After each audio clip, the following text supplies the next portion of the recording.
Alright, so what we have here is a 2004 GX470, and I'm replacing the accumulator, the brake booster accumulator that was making the squeaking noise, like a chirping noise whenever you'd step on the brake, and then, you know, the next few times you brake it wouldn't do it, and then it would do it again.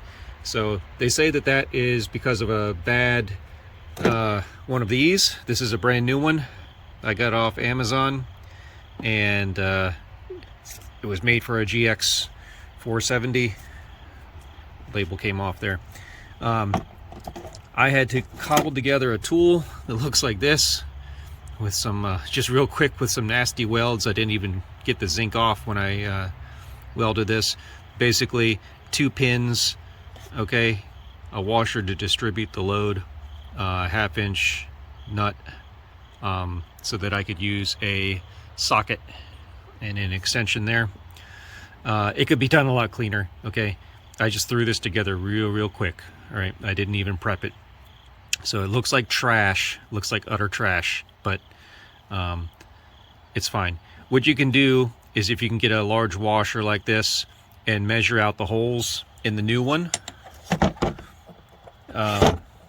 these take about a 1/4 inch pin or something like that. So find like a bolt that would fit in there like that, a bolt head. Get 2 large, get a piece of metal like this washer or a little bit bigger, and then drill 2 holes in your piece of metal that match up with these, where these pins would go, and then take like some 1/4 inch bolts or something like that. You might have to grind some of the threads off, and basically make pins, and then weld a nut to the top of that, or a bolt to the top of that, so that you can get in there. I suggest a bolt because you're going to need a little bit of space to offset this bracket piece, so that you can get your ratchet in there or your wrench without having to angle it too much, because this little bracket is a pain in the butt. Okay, so that came off. You know, it was pretty snug, but once you got it like a 1/4, even like an 1/8 of a turn, it's like all of a sudden it's like you can take it out with your hand. So it's like, it's just that last little bit that's really snug down. Now to get this out, when you have the old one in here, you won't be able to just lift it out, because they put this stupid bracket in here, and it's to prevent, I guess, this thing from wobbling around and like vibrating too much. But you can't just lift it straight out. It is held captive because it's got these little rubber isolator things, and they are stuck in these holes right here, and on the back. There's 3 of them, and you need to remove all 3 of these. I was able to tilt the loose accumulator to the side just enough to use some pliers with teeth on it to slide in there and try to get behind the head. This head rests against the accumulator like this. It's so dark in here you can't see, but it rests against there to keep this thing from rattling around. But you have to get in there, you have to pull these out, okay? I only got one out successfully because of the angle in here and the pliers that I chose. The other ones came out in pieces, okay? So what I'll do is, and you need to take these out because you see the bottom side of this is fatter, right? And so up here, the rubber isolators aren't really even touching the metal, but you're not going to get past the this fatter part without taking these plugs out. So you need to take out at least the top 3. There is some more on the bottom. This bracket, I couldn't really figure out how to take it out. There's 2, I can't even really feel it back here, but there are 2 hex, like Allen head key bolts back here, and I don't know where it attaches on the left side, and I couldn't really find pictures of it.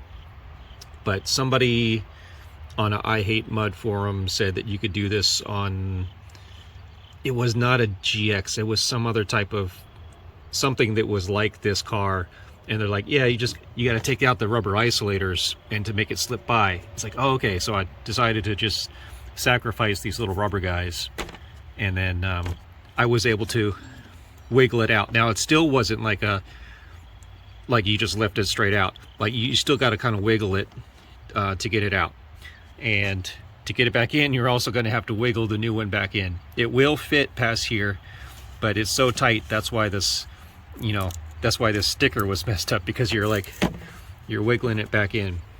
And that's what it looks like. I'll zoom in. That's what it looks like down below.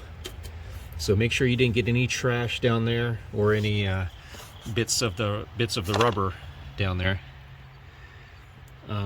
So I'm going to try to do it with one hand, at least to show you how to wiggle it in. So get that in there. Zoom out a bit. And you know, it's tight against the plastic a little bit. You can wiggle it in.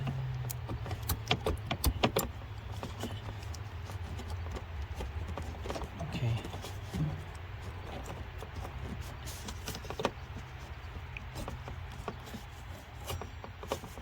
I'm being kind of easy with it because I don't want to slam it down onto the threads. So now it's in, okay? And so now the fat part is past this bracket, and it's just fine. So now I just need to line it up carefully and thread it in directly. There you go. So the other thing you'll have to do is, on the old one, you'll have to take the O-ring off and inspect it and make sure that O-ring is good, and then you know, put it on the new one. The new one does not come with an O-ring on the model that I got. Maybe from like the Lexus dealership, that one will have an O-ring on it. I don't know, but you need an O-ring on there. So make sure you take the old one off. You could probably find one that would work. It's just got to be probably like some kind of Viton, or better than regular rubber, since it's gonna maybe be in contact with brake fluid. Okay, so you could probably find an O-ring that would work, and you don't have to spend like $5 or $10 for an O-ring. You could probably get one in a set that'll work just fine. So from here, I'm just going to pause the video.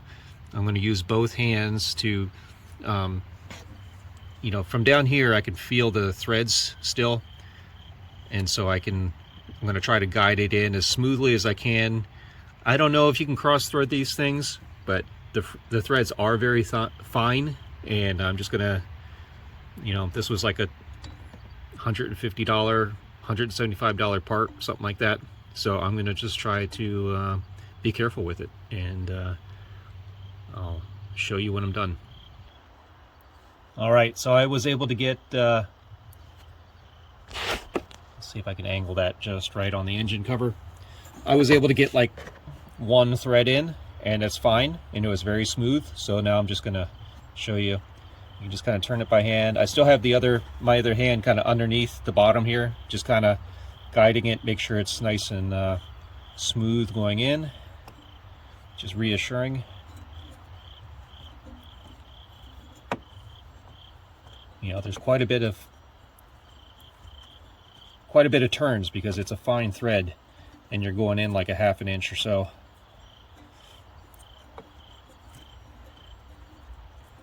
This thing has a lot of mass to it too, so it's a lot heavier than you would think. All right, getting close to the end. Okay, now it's firm, and that's as much as a dad, you know, finger tight as I can get right there. And I think when this thing was tightened before, it was only like a little bit more, maybe. So now I'm going to try to put my crappy ass tool on here, and it fits right in.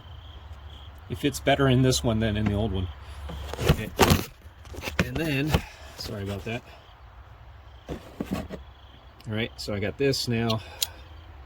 Now you can see why you would want maybe a bolt on here to get an extension to get above this, and the engine cover here is even higher, and I'm actually even above the the little bit of weather stripping that's just out of frame. So I'm going to put downward pressure on this, and all right, downward pressure, because those pins are only in that device a little bit, and I can feel it coming, you know, wanting to walk out of the pins. It's just like a Phillips head, right? You got to press down a little bit. All right, it's not moving anymore. I estimate that's probably about 45 foot-pounds. It's close to what it was, I think. I feel like. I am going to go look up the torque specs for it now, because I just did it by feel to approximately what I felt like it was taking the old one off. And there was no corrosion on the threads on the old one. The old one was had some surface rust, but it was the internals or something that had lost its ability to work. I don't know if it's the charge that leaked or some spring or something inside. But yeah, I just goobered this thing up. So that's how this is. You can see that there's not much room above this guard piece to grab onto it with like a some guy, was it like down in Australia with like a Prado version? I don't know how to say it, but he had like a belt that was wrapped around his, and he was able to just use a ratchet that way with like a strap or type of wrench. And with this guard in place, you really can't. I even tried it, but there's just no way to like wrap the a belt around it. And plus you got these brake lines. There's brake lines right here. Sorry you can't see that. But using a belt with that guard in place is really not there. And I didn't want to break out the cutting wheel and cut off that brace, because I'd have to get to the back side, which is even harder to cut. All right, so let me go look up the torque specs.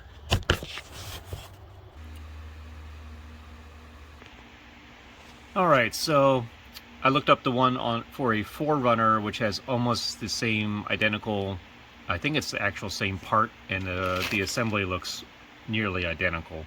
And it's saying 40 foot-pounds for the actual accumulator. And then further down, you know, I did inspect the O-ring for any damage, and it did not have any damage. So I cleaned it, made sure it looked really good before I put it on. I know that they are a consumable piece that should always be replaced with a new one, but you know, sometimes you're not going to have a new one. So this one was good, it had no tears, was nice and clean, no dirt on it either. So scrolling down here, it does look like there are some clearances with that bracket. So the bracket where, right in here, where I removed the those little rubber bumpers. And so I thought maybe I would like put some zip ties through there just so it has something that's a little bit compliant to like bounce against, because it can wiggle a little bit. I also have some thin insulating foam I could just kind of lay in here, and it'll have room to wiggle still, but not be able to bounce around too much. So I think that's what I'm going to go for. It's probably like a little under 1/8 inch thick, and I'll just cut a few strips that wedge themselves in here, right in here, and then you know, that should be good enough for a field repair. That's what I'm calling this. Alright, and here is the foam scraps that I have here from like packing material. So this is like the stuff you'll get in like a iPhone box or some electronics. It's a closed cell, I guess it's closed cell foam, but it's pretty soft. It's like a, I forget what they call this, EPMD, EVA foam, that kind of thing. Yeah, so either one of these, I'll cut some strips, and then these will be the new rubber bumpers. All right, so here it is installed. I got some of that foam in here. It's probably like a, what's it, two, maybe, I want to say 3mm. It's probably 2mm foam, something like that. Just over 1/16 of an inch. So it could still wiggle around, you know, it's still got room to wiggle when it's getting pumped, but it's not going to bounce everywhere. So it's pretty close to where it was. I just have it going, you know, it's just as far down. It's, you know, I can still remove it if I need to. And it's going just as far down as the fat section of the new accumulator. So, all right, so now I guess there's some procedure for, you know, before you work on this, and hopefully you've watched this far, before you work on this, you need to pump the brakes 40 times with the car off. So the car has to be off, no key in the ignition. Pump the brakes 40 times. By about 20 times, you'll feel the brake pedal getting harder. And what that will do is release all the pressure that's built up in here from the pump.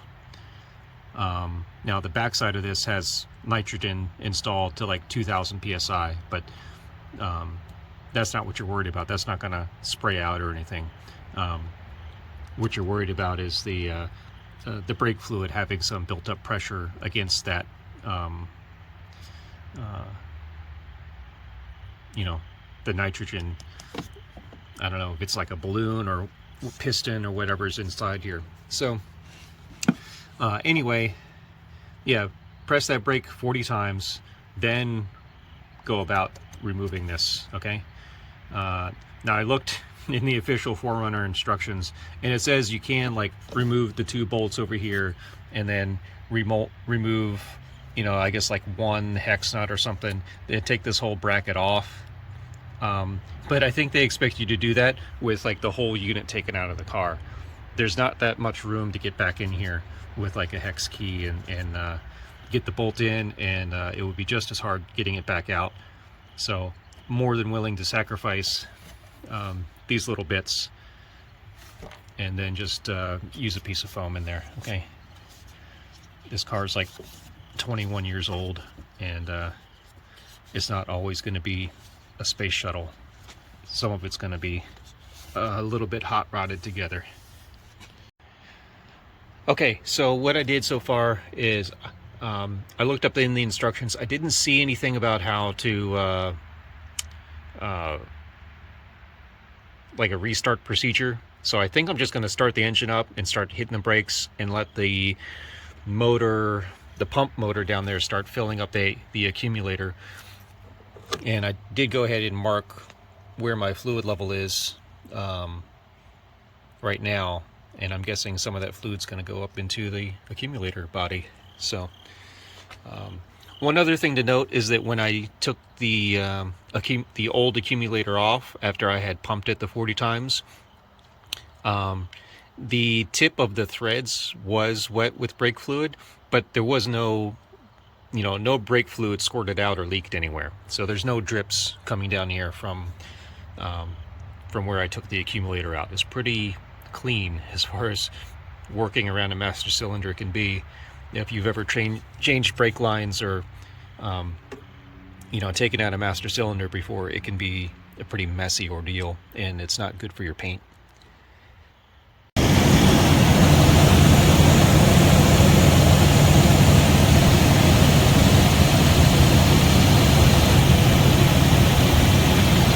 Okay, good. So I felt the motor barely vibrating a little bit, and then it shut off. So it took maybe 10 seconds or so to fill up.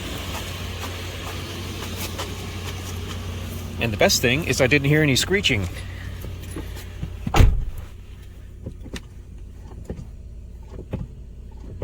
So I'm pressing on the brakes. All right, good. Press and hold, press and hold. Yeah, feels pretty good. Well, guess what? it's not making that screechy sound anymore. So I think we're good. I'm gonna test it out again. I'm going to inspect for any leaks. I'm gonna make sure that the fluid level, I'll probably mark it again now that whatever is in there is pumped up. I'll mark it again and see what's going on. Let's see. I don't know where my Sharpie went now. Okay, yeah, you can see how much went in there. Okay, now let's make sure that none of it went onto the ground. Yep, looks pretty dry everywhere. So, that's great. I don't feel the vibration. It was just a slight vibration. It wasn't a lot earlier, but I don't feel it now. So I guess it's staying pumped. That's how much it dropped. It's about, let's say 3/8 of an inch. So maybe 1 centimeter. Something like that. Good. So now I will drive it around tomorrow, just in the driveway, back and forth, up and down the hill here, and make sure that there's no issues before I take it out on the public road.